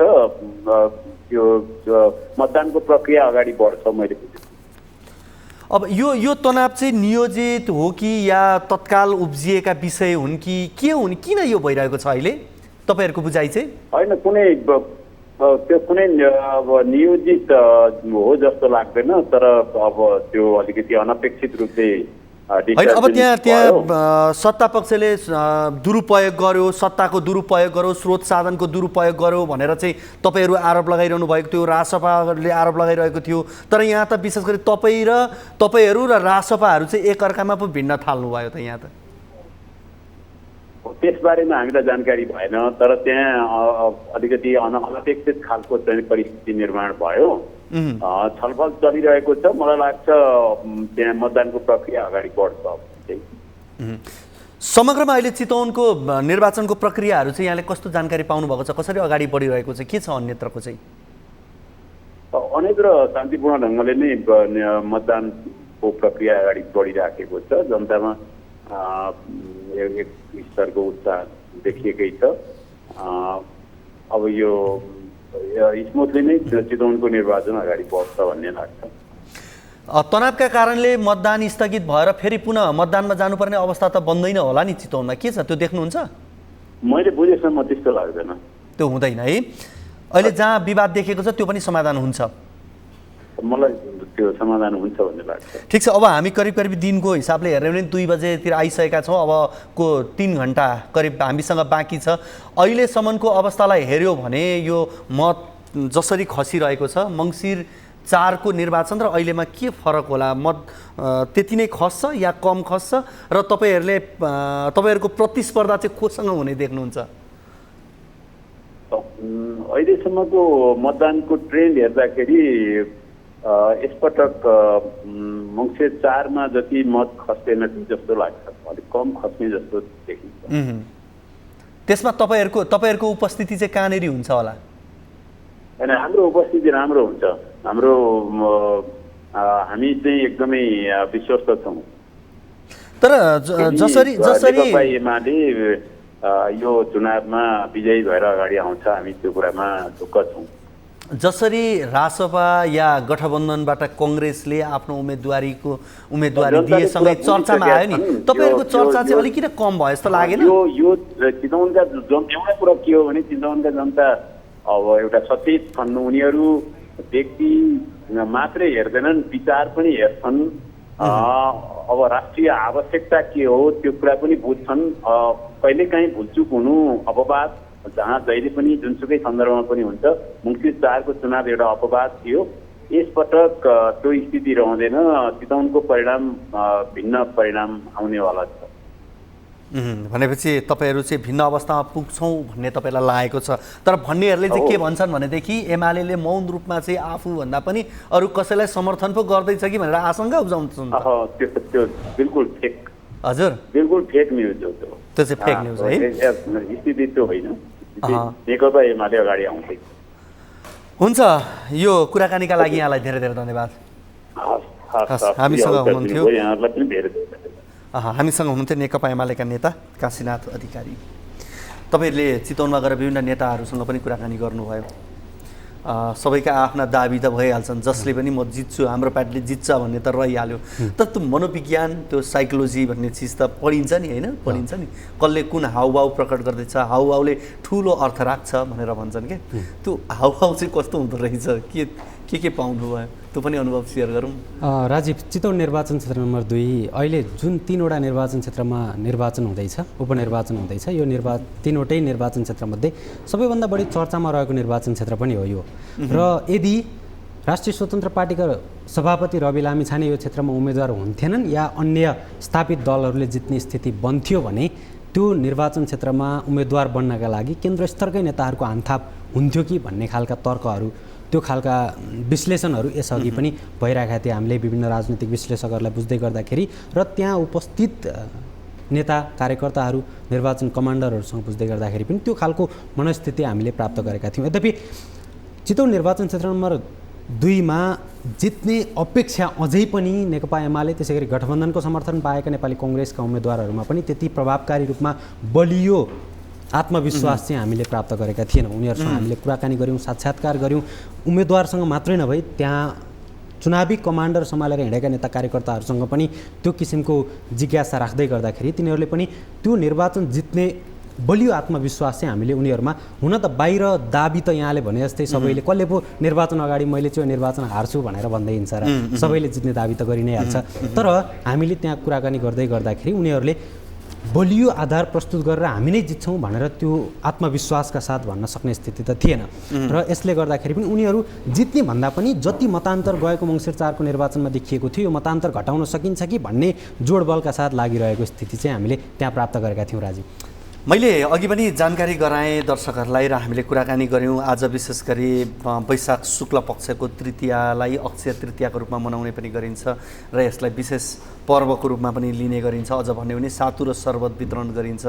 अहिले केही समय अगाडि हामीले चितवनको प्रसङ्ग राखेका थियौँ जहाँ चाहिँ सातु र शरबत वितरण गरियो, चोक चोकमा राखिएको थियो भनेर यो एउटा रौनकता पनि यहाँ थपिएको छ। राजीव, मैले एउटा जानकारी यहाँ भर्खरै प्राप्त गरेँ। बाराको महागढीमाई नगरपालिका 2 को इनरवा स्थित मतदान केन्द्रमा फेरि पनि बुथ कब्जाको प्रयास भइरहेको भनेर हामीले जानकारी प्राप्त गरेका छौँ। र बिहानैदेखि बारा निर्वाचन क्षेत्र नम्बर 2मा चाहिँ जनता समाजवादी पार्टीका अर्थात् विपक्षी उम्मेदवारहरूले लगाएको आरोप अनुसार जनता समाजवादी पार्टीका नेता कार्यकर्ताहरूले चाहिँ त्यहाँ बिहानैदेखि बुथ कब्जा गर्ने र निर्वाचन बिथोल्ने खालका गतिविधिहरू गरिरहेको हामीले घटनाहरू त्यहाँका सार्वजनिक भइरहेको स्थिति छ र हालसम्म नेपाल प्रहरीले 7 जनालाई पक्राउ पनि गरिसकेको स्थिति छ। राजीव, हो, यो विशेष गरी गढीमाई नगरपालिका 2 को इनरवा स्थित मतदान केन्द्रमा बुथ कब्जाको प्रयास गरिएको र उक्त मतदान केन्द्रमा पुगेका पत्रकारहरूलाई समेत रोक लगाइएको भनेर भनिएको छ।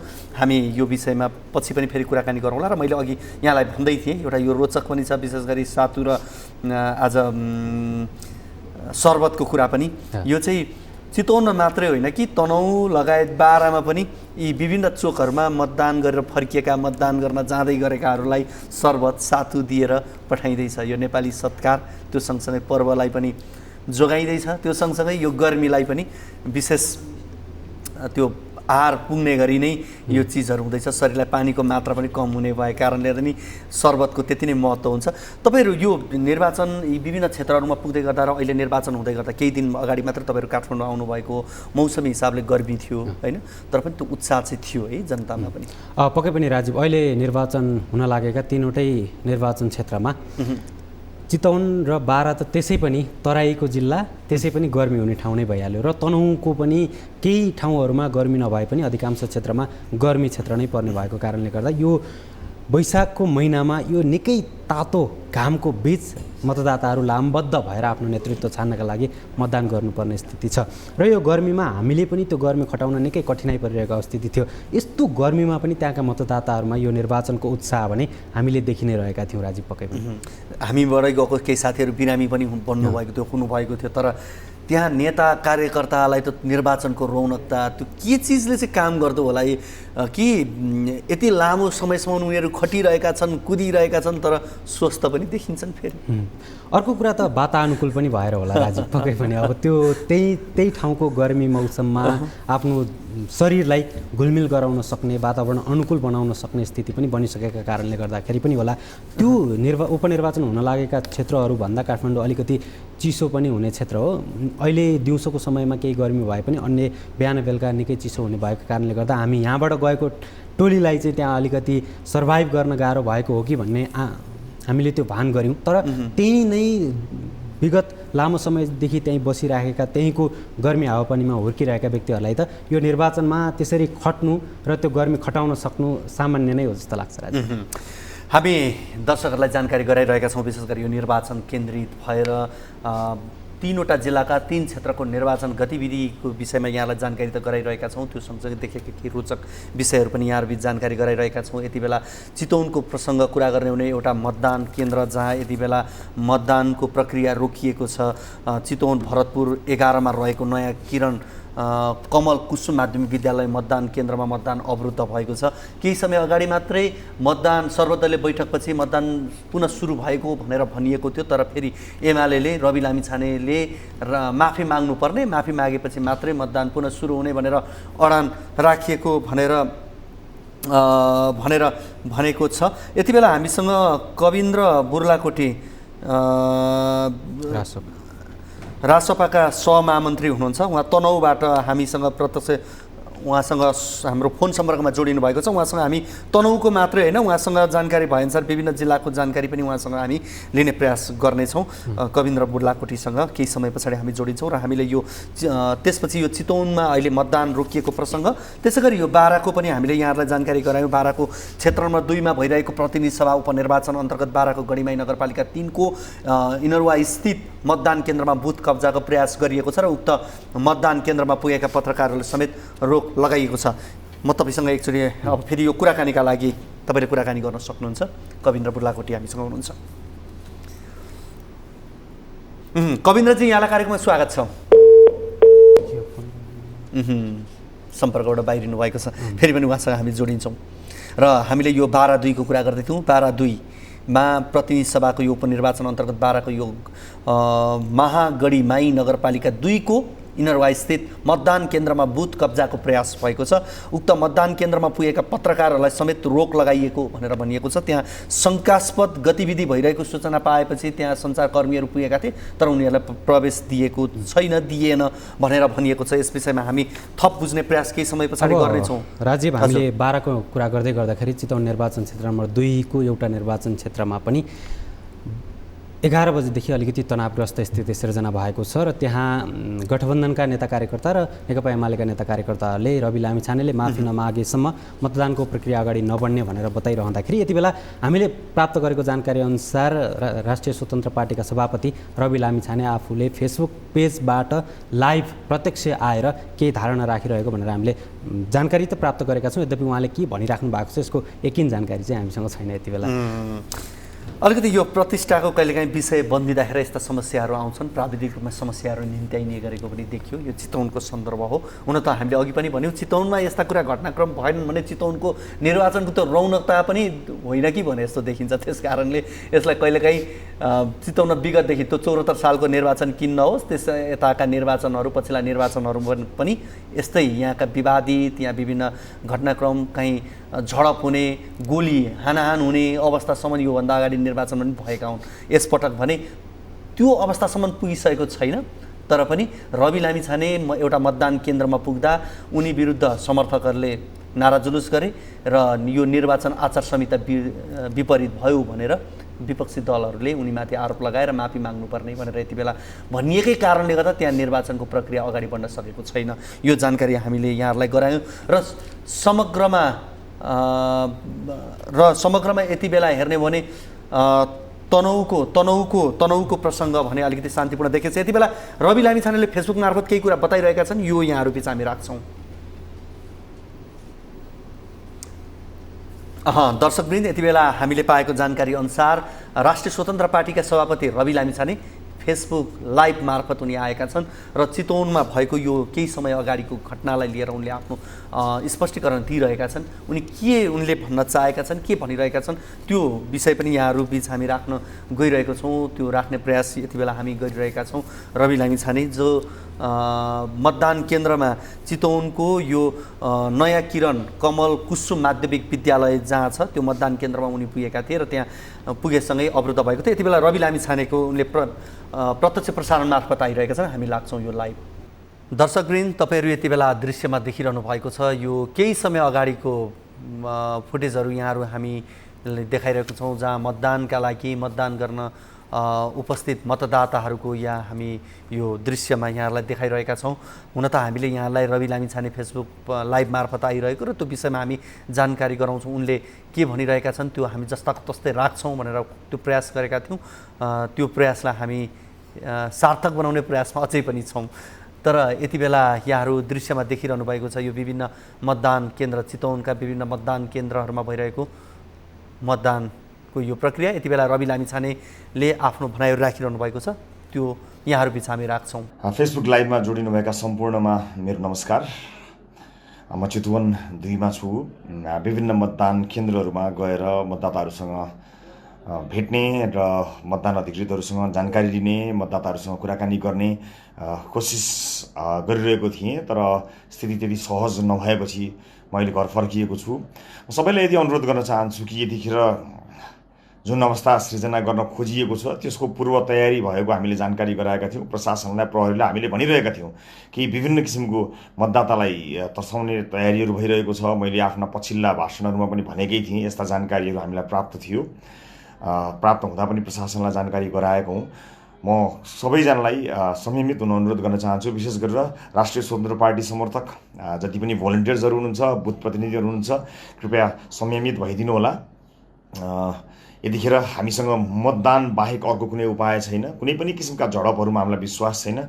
लोकतन्त्रको सबैभन्दा सुन्दर पक्ष मतदान हो। हामी त्यही सुन्दर पक्षलाई आत्मसात गर्दै अगाडि बढेको राजनीतिक दल हौँ। थाहा छैन अन्य राजनीतिक दलले कसरी के तयारी गरिरहेका छन्, हामीलाई थाहा छैन। तर त्यसको भ्यू पाउने बित्तिकै, त्यसको सुइको पाउने बित्तिकै प्रशासनलाई हामीले पूरै जानकारी गराएका छौँ विगत केही दिनदेखि। यहाँ मात्र होइन, बारामा, तनहुमा पनि के भइरहेका छन् आम मतदाताले हेरेको छ।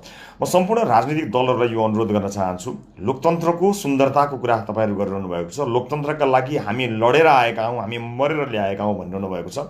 लोकतन्त्रको सबैभन्दा सुन्दर पक्षलाई यदि तपाईँहरूले नजरअन्दाज गर्नुभयो र हुल हुज्जत, गुन्डागर्दी, डर त्रास, धम्की जस्ता विषयको सहारा लिनुभयो भने इतिहासले यसको मूल्याङ्कन गर्नेछ। हामी भर्खरै आएका राजनीतिक दल हौँ। हामीसँग शुभचिन्तक बाहेक कोही पनि छैन। तिनै शुभचिन्तक र मतदाताका बलमा हामीले लोकतन्त्रको सुन्दर अभ्यास गर्न खोजेका छौँ। अहिले म मतदान केन्द्रहरूमा जाने अवस्था मैले त्यति देखिनँ, तर केही छैन। म सम्पूर्ण मतदाता महानुभावहरूलाई म केही बेरमा वातावरण शान्त भयो भने भेटघाट गर्न आउने नै छु। म कोसिस गरि नै रहेको छु। म सबै राजनीतिक दलका र सँगैका उम्मेदवार साथीहरूलाई अनुरोध गर्न चाहन्छु, एक माघले जाडो जाँदैन। आम नागरिकले, चितवनवासीले तपाईँहरूलाई हेरिरहेका छन्। जुन किसिमको घटना भएको छ त्यसलाई ध्यान दिएर हेरेका छन्। आम नागरिकहरूले जाँदाखेरि केही स्वागत गर्नुभयो, अलिकति ग्रिट गर्ने अथवा हाई हाई भन्ने त्यो एउटा सामान्य प्रक्रिया चलिरहेको थियो। गत निर्वाचनमा योभन्दा बढी भएको थियो। हामीले बारम्बार भनेको नगर्नुहोस् है, नाराबाजी नगर्नुहोस् भनेर भनिरहेका थियौँ। तर त्यो पनि त्यस्तो सामान्य विषयलाई हामीले कन्ट्रोल गरिरहँदाखेरि पनि गेटमै बसेर पहिले तयारी भएर धकेल गर्ने, हाम्रा साथीहरूले चाहिँ मोबाइल फालिदिने जस्ता दृश्यहरू देखिएको छ। मलाई केही पनि भन्नु छैन यसमा। धन्यवाद। म पछाडि फर्किन तयार छु। तर यसलाई नेपाली जनताले नोटिसमा लिएका छन्। विशेष गरेर चितवनवासी आमा बुवा दाजुभाइ नोटिसमा लिएका छन्। ममाथि भएको घेराबन्दीलाई नेपाली जनताले ध्यान दिएर हेरेका छन्। ममाथि भएका षड्यन्त्रलाई नेपाली जनताले ध्यान दिएर हेरेका छन्। त्यसैले म फेरि पनि तमाम मतदाता महानुभावहरूलाई नै अनुरोध गर्न चाहन्छु, संयमित भएर जानुहोला। प्रशासनलाई मेरो फेरि पनि अनुरोध छ, केही घन्टा बाँकी छ। यतिखेर संसारले चितवनलाई हेरिरहेको छ। चितवनमा के भइरहेको छ हेरिरहेको छ। एउटा डरलाग्दो मतदानको इतिहास बोकेर त्यो इतिहासलाई मेटेर नयाँ इतिहास कोर्दै अगाडि बढेको चितवन 2 मा त्यस्ता अराजक घटनाहरू नहुन् भन्ने कुरालाई सचेत हुनको निमित्त मैले भर्खरै सम्बन्धित सबैलाई जानकारी गराएको छु। मैले प्रधानमन्त्रीको पनि ध्यान आकर्षण गराएको छु। कृपया यस्तो वातावरण सृजना नहोस्। अन्य राजनीतिक दलका साथीहरू, उम्मेदवार साथीहरू, कृपया आफ्ना साथीहरूलाई तपाईहरूले कन्ट्रोलमा राख्नुहोला। आफ्ना साथीहरूलाई संयमित हुन भन्नुहोला। लोकतन्त्रको अभ्यास भनेको सुरक्षित मतदान हो, संयमित भएर अगाडि बढ्ने हो। भोलिका दिनमा राजनीतिक गतिविधिहरू बढाइरहँदा यदि तपाईँले लोकतन्त्रलाई राम्रो अभ्यासमा लिएर जानुभयो भने तपाईँलाई आम मतदाताले हेर्नेछन्। भोलिका दिनमा मतदाताले तपाईँको पक्षमा मतदान गर्ने न्यूनतम ठाउँहरू राखिदिनु होला, त्यो मर्यादा कायम राखिदिनु होला। म यहाँलाई अनुरोध गर्न चाहन्छु, आफ्ना कार्यकर्ता, आफ्ना भोलिन्टियर र आफ्ना मतदाता सबैलाई, शुभचिन्तकहरूलाई तपाईँहरूले संयमित हुन अनुरोध गरिदिनु होला। म यसभन्दा अगाडि पनि निर्वाचन लडेको हुँ। मेरा विद्वान उम्मेदवार साथीहरूको आज सम्झना आइरहेको छ मलाई। कृष्णभक्त पोखरेल जस्ता विद्वान मित्र जसले कुनै पनि कटाक्ष नगरिकन चुनाव लड्नुभयो, उमेश श्रेष्ठ जस्ता विद्वान व्यक्तित्व जसले एक शब्द पनि नराम्रो नगरिकन चुनाव लड्नुभयो। हामीले एकअर्कालाई कहिले पनि कटाक्ष गरेनौँ। मैले निर्वाचनमा कुनै पनि प्रतिस्पर्धी साथीहरूको नाम पनि उच्चारण गरेको छैन, आवश्यक ठानेको छैन। मैले उहाँहरूप्रति सम्मान व्यक्त गरेको छु। कुनै पनि किसिमको दुर्भाव मैले व्यक्त गरेको छैन। मलाई विश्वास छ तपाईँको राजनीतिक दलप्रति। लामो इतिहास बोकेको राजनीतिक दल गुण्डागर्दीमा विश्वास गर्दैन, झडपमा विश्वास गर्दैन, लोकतन्त्रमा विश्वास गर्छ। म त्यही विश्वासले यहाँ निर्वाचनमा खडा भएको छु र त्योभन्दा बाहेक अरू कुरामा मलाई विश्वास गर्नु छैन। म सामाजिक सञ्जालमा अहिले कमेन्ट गर्ने साथीहरूलाई पनि कुनै पनि भड्किलो कमेन्ट नगरिदिनु अनुरोध गर्न चाहन्छु। हो, तपाईँ पनि आक्रोशित हुनुभएको छ होला, मभित्र पनि आक्रोश छ, मभित्र पनि एउटा ज्वाला बलेको छ। तर यसलाई शान्त गर्नुपर्ने छ, यसलाई साम्य बनाउनु पर्ने छ हामीले। त्यसैले लोकतन्त्रले दिएको सुन्दर उपहारलाई सदुपयोग गरौँ। प्रिय साथीहरू, उम्मेदवार साथीहरू, यो एउटा मात्र निर्वाचन होइन, जीवनभर राजनीति गर्ने प्रण गरेर तपाईँहरू आउनुभएको। तपाईँको राजनीतिक दलको आदर्श म चिन्दछु। मैले तपाईँका विधान पढेको छु, तपाईँहरूका घोषणापत्रहरू पढेको छु, तपाईँका गतिविधिहरू हेरेको छु, तपाईँहरूका धेरै नेताहरूलाई म चिन्दछु। सुसंस्कृत राजनीतिको कयौँ उदाहरण तपाईँहरूले इतिहासमा देखाउनु भएको छ। एउटा चुनावलाई लिएर त्यत्रो ठुलो राजनीतिक विरासत, त्यत्रो ठुलो राजनीतिक इतिहासलाई धमिल्याउने काम नगरिदिनु होला। तपाईँले गर्नुभएको यो गलत क्रियाकलापले सिङ्गो तपाईँको पार्टी बदनाम हुन्छ। म तपाईँको पार्टीको चिन्ता गर्ने मान्छे त होइन, तर लोकतन्त्रका लागि तपाईँको पार्टीले दिएको योगदानको कदर गर्ने एउटा राजनीतिक कर्मी भएको हुनाले मलाई अझै पनि लोकतान्त्रिक पद्धतिमा विश्वास छ। तपाईँको दलले लडेर ल्याएको यो परिवर्तनप्रति मेरो सम्मान छ। त्यसैले त्यो त्यत्रो परिवर्तनको सम्भाग बनेको दलको उम्मेदवारले एउटा उम्मेदवार एउटा चुनावलाई हेरेर यस्ता किसिमका गतिविधि नगर्ने गर्नुभयो भने साँच्चै नै त्यो सुन्दर हुन जान्छ। भोलिका दिनमा सहकार्य गर्ने ठाउँहरू रहन्छन्, विकास निर्माण र जनताका मुद्दामा एकै ठाउँमा उभिने ठाउँहरू रहन्छन्। म विनम्रतापूर्वक तपाईँहरूलाई अनुरोध गर्न चाहन्छु, आउनुहोस् स्वस्थ प्रतिस्पर्धा गरौँ, स्वच्छ प्रतिस्पर्धा गरौँ र आम मतदातालाई भोट हाल्न दिउँ। भोट हाल्दा भयरहित वातावरणको सृजना गरौँ। जो जस्ता साथीहरूले जे जस्तो क्रियाकलाप गर्नुभएको छ, मैले त्यसलाई अन्यथा रूपमा लिएको छैन। हाम्रा साथीहरूले, हाम्रा समर्थक बाआमाहरूले हो म आउँदा, तपाईँ आउँदा पनि गरे होलान्, कसैले अलिकति हाई हाई भने होलान्, स्वागत गरे होलान्, ताली बजाए होलान्, होहल्ला गरे होलान्, हुटिङ गरे होलान्, तर शान्त तरिकाले गर्नुहोला भनेर हामीले भनेका छौँ। त्यसले उत्तेजनामा नआइदिनु अनुरोध गर्न चाहन्छु म तपाईँहरूलाई। यस अगाडिको निर्वाचनमा पनि योभन्दा धेरै साथीहरूले अलिकति ग्रिट गर्नुभएको थियो, अलिकति हुटिङ गर्नुभएको थियो, तर अन्य उम्मेदवार साथीहरूले त्यसलाई शान्तपूर्वक ग्रहण गर्नुभएको थियो। तर तपाईँहरूले योजनाबद्ध तरिकाले जुन बुथहरूमा यसो गर्ने भन्ने कुरा भन्नुभएको थियो, ती सबै शुभचिन्तकहरूले हामीलाई सार्वजनिक गरेका छन् र हामीले प्रशासनलाई भनेका थियौँ। जस्तो हामीले सुनेका थियौँ त्यस्तै गतिविधि आज देखियो। यो लोकतन्त्रको लागि हितकर विषय होइन। म शीर्ष नेताहरूलाई, मसँग चुनावमा लडिरहनुभएका पार्टीका शीर्ष नेताहरूलाई यहीबाट विनम्रतापूर्वक अनुरोध गर्न चाहन्छु कि आफ्ना उम्मेदवारहरूलाई सम्झाउनु होला, आफ्ना कार्यकर्ता साथीहरूलाई बताउनु होला कि निर्वाचनलाई भयरहित बनाउन मद्दत गरियोस्। म सम्पूर्ण सुरक्षा निकायको ध्यान आकर्षण गर्न चाहन्छु। नेपाल आर्मी, नेपाल प्रहरी, सशस्त्र प्रहरी बल सबैको म ध्यान आकर्षण गर्न चाहन्छु र सम्पूर्ण सचेत बुद्धिजीवी वर्गको पनि ध्यान आकर्षण गर्न चाहन्छु। कृपया यस्ता किसिमका गतिविधि नगरिदिनु होला र हाम्रा साथीहरू जो बुथमा हुनुहुन्छ उहाँहरू कोही पनि उत्तेजित नहुनु होला। यदि अरू साथीले होहल्ला गरे भने तपाईँ पनि शान्त भइदिनु होला। तपाईँहरूले शान्तिपूर्वक आफ्नो काम सम्पन्न गर्नुहोला र त्यस पछाडि मतपेटिकाहरूलाई सुरक्षित गर्नुपर्नेछ। रहित वातावरणमा मतदान गर्नु भनेको एउटा आम जनताको मतको कदर गर्नु हो। म त्यसमा यहाँहरू सबैको ध्यान आकर्षित गर्न चाहन्छु। हामीसँग जोडिएका साथीहरूलाई विशेष ध्यान दिन अनुरोध गर्न चाहन्छु र कमेन्टमा पनि कृपया यहाँहरूले गलत तरिकाले कमेन्ट नगरिदिनु होला, कसैलाई पनि गाली गलोज नगरिदिनु होला। तपाईँले गर्नुभएको गालीको भारी पनि हामीले बोक्नुपर्ने हुन्छ। शान्त ढङ्गले हामीलाई शुभकामना दिनुहोस्, हाम्रा उम्मेदवारहरूलाई शुभकामना दिनुहोस्। म यति अनुरोध यहाँहरूलाई गर्न चाहन्छु। मलाई विश्वास छ जे जस्तो गतिविधिहरू भएको छ त्यसलाई कम गर्नुहुनेछ, केही समय बाँकी छ र मत हाल्न जानको लागि म सबैलाई अनुरोध गर्न चाहन्छु। मैले भर्खरै यहाँका सिडिओ एसपी उहाँहरूसँग कुराकानी गरेको छु। शान्त ढङ्गले वातावरण सृजना हुनेछ। यहाँका मतदाताहरूलाई केही तलमाथि भयो भने त्यसको जिम्मेवारी सबैले लिनुपर्ने हुन्छ। त्यसैले तपाईँहरूले हुलहुज्जत गर्नुभयो, वृद्ध बाआमाहरू हुनुहुन्छ, महिला दिदीबहिनीहरू हुनुहुन्छ, उहाँहरूलाई सानो पनि चोट लाग्यो भने तपाईँको दललाई उहाँले कहिले पनि माफ गर्नुहुने छैन। मसँगको प्रतिशोधलाई लिएर तपाईँले हुलहुज्जत गर्नुभयो, तपाईँले कुनै किसिमको हङ्गामा खडा गर्नुभयो भने त्यसले आम चितवनवासी मतदातालाई घाइते बनाउँछ। तपाईँका कारणले घाइते भएका मतदाताले तपाईँको दलप्रति कहिल्यै सकारात्मक सोच राख्नुहुने छैन। त्यसको धेरै घाटा, त्यसको सबभन्दा ठुलो लस तपाईँको दललाई हुनेछ। यति कुरालाई मध्यनजर राखिदिनु होला। यो मैले भन्नुपर्ने कुरा होइन। आम जनताले कसले के गरिरहेका छन् भन्ने कुरा थाहा पाएका छन्। त्यसकारणले यदि उहाँहरू घाइते हुनुभयो भने त्यसको जिम्मेवारी तपाईँले लिनुपर्ने हुन्छ। आफ्नो प्रियजन घाइते हुनुभएको खण्डमा तपाईँको दललाई चितवनवासीले कहिले पनि माफ गर्ने छैनन्।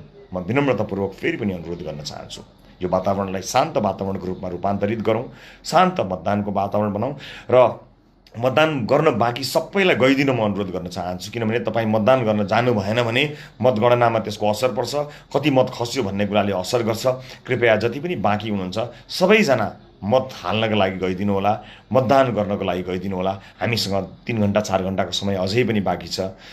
मौसम राम्रो छ, वातावरण राम्रो छ। केही ठाउँमा वातावरण यस्तो भए तापनि मैले विनम्रतापूर्वक अनुरोध गरेको छु, प्रशासनको गम्भीर ध्यानाकर्षण गराएको छु, सबैको ध्यान आकर्षित गराएको छु। त्यसैले म चितवनमा रहनुभएका सम्पूर्ण तमाम नेता कार्यकर्ताज्यूहरूलाई, सबै पार्टीका र काठमाडौँमा केन्द्र बनाउनुभएका सम्पूर्ण शीर्ष नेताज्यूहरूलाई म यो देशको चौथो ठुलो दलको सभापतिको हैसियतले पनि बाँकी दलहरूलाई विनम्रतापूर्वक अनुरोध गर्न चाहन्छु। आफ्ना दलका साथीहरूलाई कृपया सम्झाउनु होला, बताउनु होला र शान्तिपूर्वक मतदान गर्ने वातावरण सृजना गर्न मद्दत गर्नुहोला। सुरक्षा निकायका साथीहरूले मेहनत गरिरहनु भएको छ। उहाँहरूले कुनै पनि अप्ठ्यारो नपरोस् भन्नका लागि काम निरन्तर अगाडि बढाइरहनु भएको छ।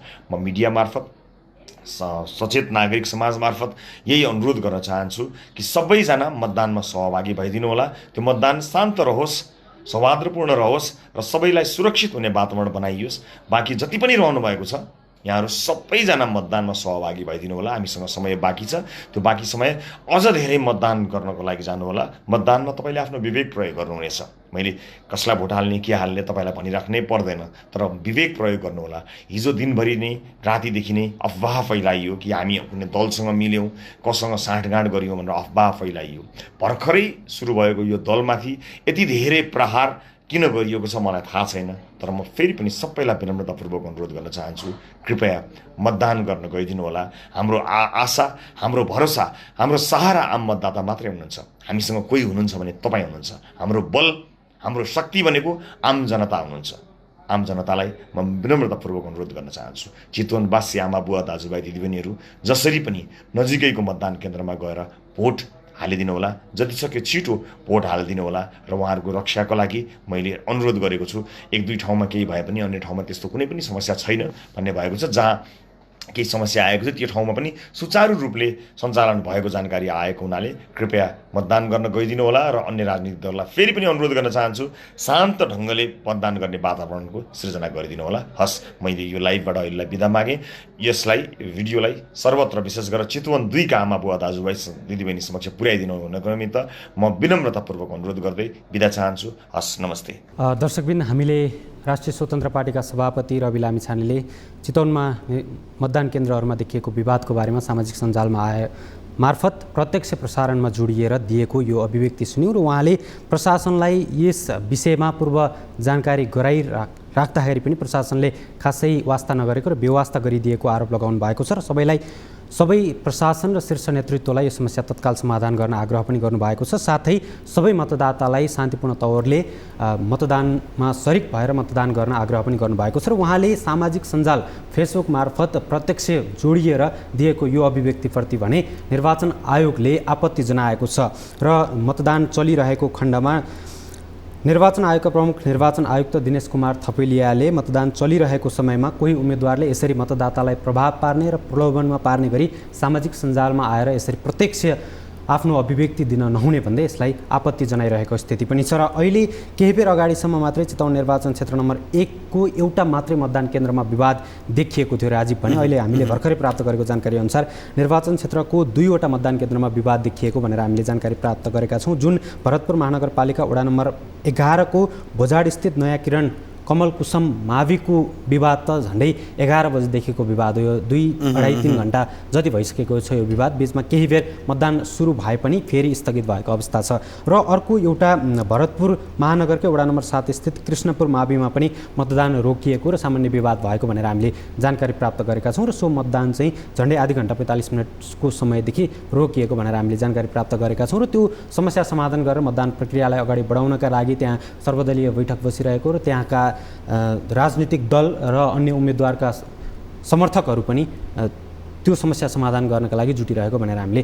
जानकारी प्राप्त गरेका छौँ। हामीले केही समय अगाडिदेखि नै यहाँलाई जानकारी गराइरहेको थियौँ। विशेष गरी यो चितवन भरतपुर 11 मा रहेको नयाँ किरण कमल कुसुम माध्यमिक विद्यालय मतदान केन्द्रमा बिहान रवि लामिछाने सहित उनका नेता कार्यकर्ताहरू त्यहाँ पुगेका थिए। त्यहाँ पुग्ने बित्तिकै त्यहाँ उपस्थित मतदाताहरू उनका समर्थकहरूले उनी पक्ष नारा लगाएका थिए भने उनका विपक्षमा रहेकाहरू अन्य दलहरूले त्यसमा आपत्ति जनाएका थिए र यो प्रसङ्ग यति बेला पेचिलो बनेको छ र त्यो मतदान केन्द्रमा मतदानको प्रक्रिया अगाडि बढेपछि रवि लामिछाने आफै फेसबुक लाइभ मार्फत उनी आएका हुन् र त्यो पनि हामीले यहाँहरू बिच राखिसकेका छौँ र उनले फेसबुक लाइभमा आउँदै गर्दा संयमित हुनलाई उनले आग्रह गरेका छन्। उनले आफ्ना नेता कार्यकर्तालाई मात्रै होइनन् अन्य दलका नेता कार्यकर्तालाई पनि आग्रह गरेका छन् र उनले शीर्ष नेताहरूलाई आह्वान गरेका छन् यो बेला कुनै भड्किलो किसिमका गतिविधि गर्न भन्दा पनि निर्वाचनमा केन्द्रित भएर स्वच्छ भएरै निर्वाचन गर्नका लागि अगाडि बढ्नुपर्छ भनेर उनले आह्वान गरेका थिए र उनले यसभन्दा अगाडिका उम्मेदवारहरू कृष्ण भक्त पोखरेल त्यसै गरी उमेश श्रेष्ठसँगको त्यो प्रतिस्पर्धालाई पनि उनले यहाँ सम्झिने प्रयास गरेको देखिन्थ्यो र यसै बिचमा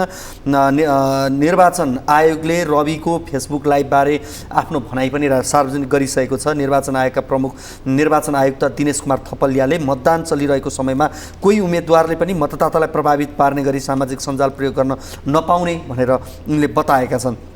राष्ट्रिय स्वतन्त्र पार्टीका सभापति रवि लामिछानेले फेसबुक मार्फत लाइभ गरेको प्रतिक्रिया दिँदै आयुक्त थपलियाले त्यसो गर्न नपाउने बताएका छन्। हुन त यो सामाजिक सञ्जालको प्रयोगबाट मतदाता प्रभावित पार्न नपाइने बताइए पनि यो विषयमा आयोगले स्पष्टीकरण सोधेको अवस्था भने छैन। यो हामीले यहाँहरूलाई जानकारी गरायौँ र यो सँगसँगै जुन हामीले चितवन भरतपुर 11 मा रहेको नयाँ किरण कमल कुसुम माध्यमिक विद्यालय छ यहाँ जुन विवाद भयो विवाद भइसकेपछि एमालेका नेता कार्यकर्ताले भने रवि लामिछानेले माफी मागेपछि मात्रै मतदानको प्रक्रिया अगाडि बढ्छ भनेर अडान राखेको भनेर हामीले केही समय अगाडि यहाँहरूलाई बताएका पनि थियौँ।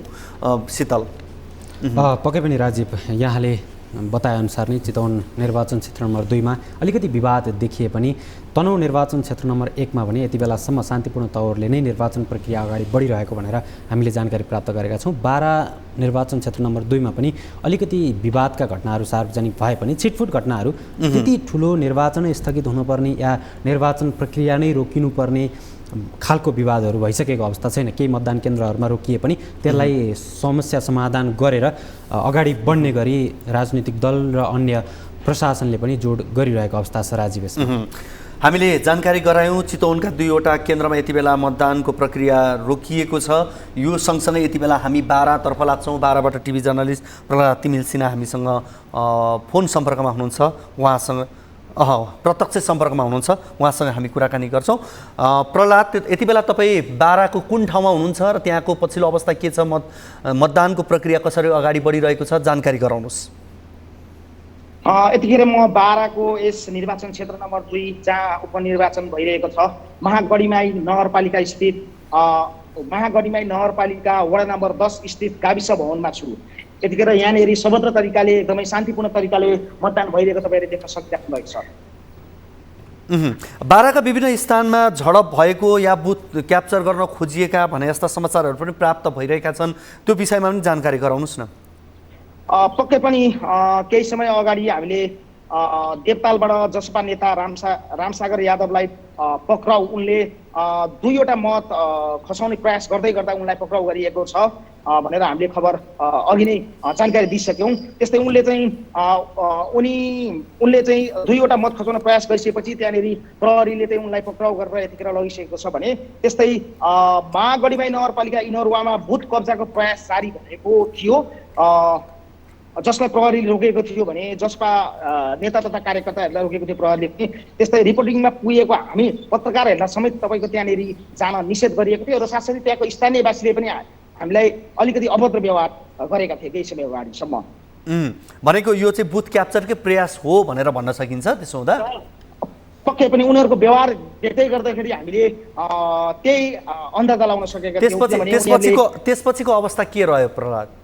प्रहरी प्रशासन त्यहाँ आइसकेपछि त्यहाँनिर अलिकति जुन उनीहरूले व्यवहार देखाइरहेको थियो त्यो चाहिँ अहिले साम्य भएको र सामान्य तरिकाले मतदान कार्य जारी भइरहेको हामीले देख्न सक्छौँ।